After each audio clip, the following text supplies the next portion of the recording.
Assalamualaikum warahmatullahi wabarakatuh. Salam jumpa kembali bersama saya, Daru Caroko. Di kisah ini diceritakan oleh Bapak Slamet, nama samaran. Beliau sempat berbagi cerita pengalaman mistis saat beliau masih bekerja sebagai sopir lintas Jawa pada sekitar tahun 1995.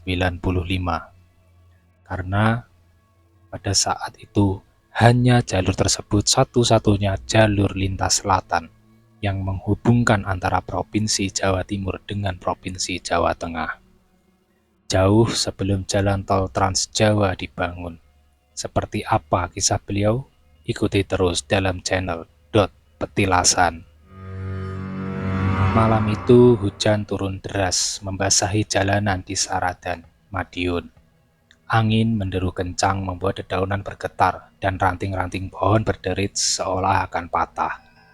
Di sebuah warung kopi di pinggir jalan, beberapa pengemudi truk berkumpul, berlindung dari hujan sambil menikmati secangkir kopi panas.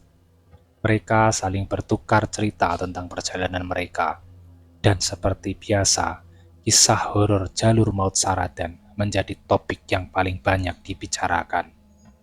Pak Slamet, seorang sopir truk yang sudah berpengalaman, memutuskan untuk melanjutkan perjalanan meski hujan belum reda. Muatan yang diangkutnya harus sampai di Surabaya keesokan paginya.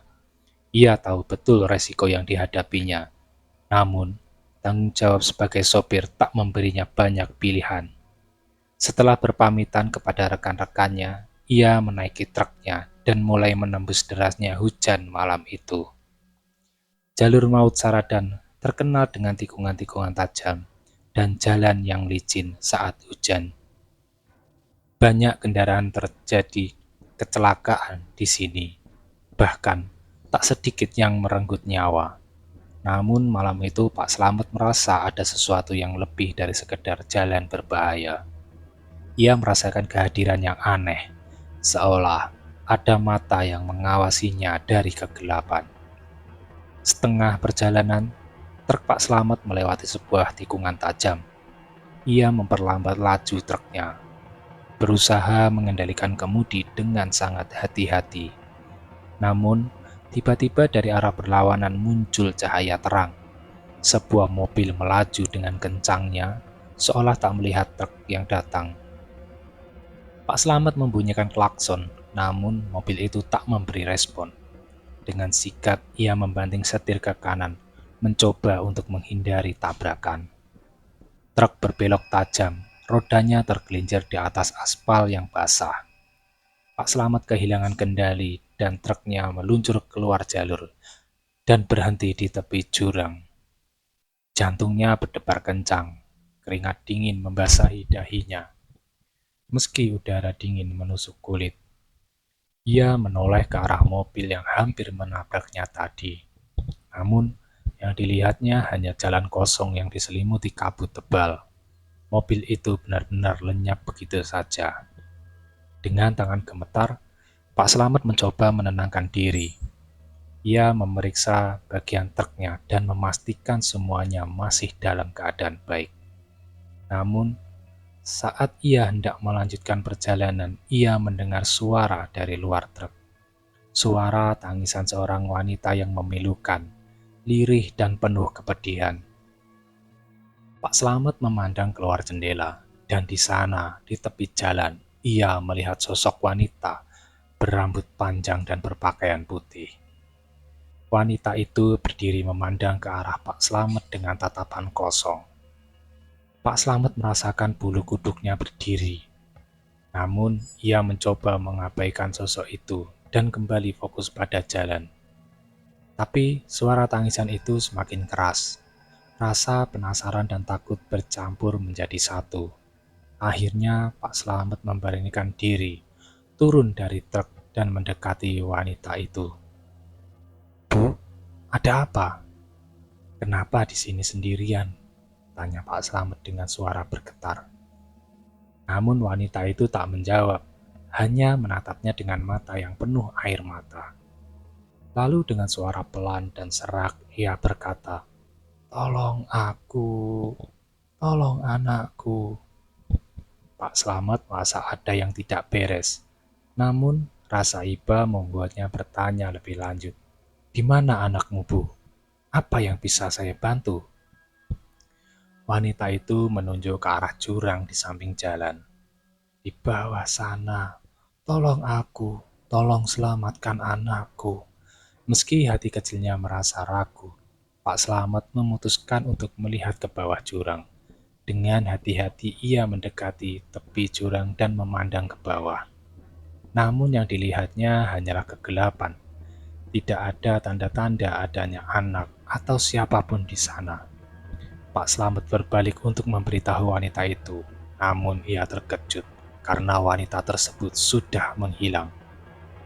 Pak Slamet merasa kebingungan dan takut. Ia segera kembali ke truknya dan melanjutkan perjalanan dengan perasaan was-was. Di sepanjang jalan, pikirannya dipenuhi oleh sosok wanita itu dan permintaannya yang misterius. Ia tak bisa menghilangkan bayangan tatapan mata wanita itu dari benaknya. Saat malam semakin larut, Pak Slamet merasa kelelahan dan memutuskan untuk berhenti. Sejenak di sebuah rest area kecil, ia mematikan mesin truk dan mencoba beristirahat. Namun, baru saja ia memejamkan mata, suara tangisan itu kembali terdengar. Kali ini lebih dekat, seolah-olah berada di dalam truknya. Pak Slamet membuka mata dan melihat ke sekeliling. Di kursi penumpang, duduk sosok wanita yang sama, menangis dengan kepala tertunduk. Pak Slamet terkejut dan berteriak, "Siapa kamu? Apa yang kamu inginkan?" Wanita itu perlahan mengangkat wajahnya. "Anakku, tolong selamatkan anakku." Dengan penuh ketakutan, Pak Slamet mencoba keluar dari truk. Namun pintu truk terkunci. Ia merasa terperangkap. Wanita itu mendekatinya, tangannya yang dingin menyentuh lengan Pak Slamet. Seketika Pak Slamet merasakan kilasan gambaran di benaknya. Ia melihat sebuah kecelakaan hebat. Kendaraan terbalik dan seorang wanita dengan seorang anak kecil terperangkap di dalamnya. Pak Slamet terengah-engah, napasnya terasa berat. Ia baru sadar bahwa wanita itu adalah arwah dari korban kecelakaan yang pernah terjadi di jalur ini. "Lalu katakan, Bu, apa yang harus saya lakukan?" tanya Pak Slamet dengan putus asa. Wanita itu menatapnya dengan penuh harap. "Temukan tubuh kami dan beri kami ketenangan." Pak Slamet mengangguk. Ia merasa terpanggil untuk membantu wanita itu. Dengan penuh tekad, ia kembali ke lokasi di mana ia melihat wanita itu pertama kali. Lalu Pak Slamet memarkir truknya di tepi jalan dan menyalakan senter. Ia menyusuri tepi jurang dengan hati-hati, mencari tanda-tanda keberadaan kendaraan yang pernah terjatuh. Setelah beberapa waktu, Pak Slamet menemukan bekas-bekas kecelakaan yang tertutup oleh semak belukar. Ia melihat sisa-sisa mobil yang hancur, dan di dalamnya ada dua jasad yang sudah menjadi tulang belulang. Pak Slamet merasakan perasaan lega dan duka sekaligus. Ia segera menghubungi pihak berwenang untuk melaporkan penemuannya. Beberapa jam kemudian, tim evakuasi tiba di lokasi dan mengangkat jasad-jasad tersebut. Pak Slamet memberikan kesaksiannya dan menceritakan pengalamannya. Banyak yang terkejut, namun beberapa di antaranya percaya bahwa arwah wanita itu memang mencari pertolongan demi untuk mendapat ketenangan. Setelah jasad-jasad itu dikuburkan dengan layak, Pak Slamet merasa beban berat terangkat dari pundaknya. Ia tahu bahwa wanita itu dan anaknya akhirnya bisa beristirahat dengan tenang. Sejak malam itu, Pak Slamet tidak lagi diganggu oleh arwah di jalur maut Saradan. Namun, setiap kali ia melewati jalur itu, ia selalu berdoa untuk keselamatan para pengguna jalan dan mengenang kisah horor yang pernah dialaminya. Cerita ini menjadi legenda di kalangan sopir truk dan penduduk setempat. Jalur maut Saradan tetap menjadi tempat yang dihormati dan diwaspadai, bukan hanya karena bahayanya, tetapi juga karena kisah-kisah misteri yang menyelimutinya. Pak Slamet sendiri terus melanjutkan pekerjaannya dengan hati yang lebih tenang. Namun, ia takkan pernah melupakan malam mencekam di jalur maut Saradan itu.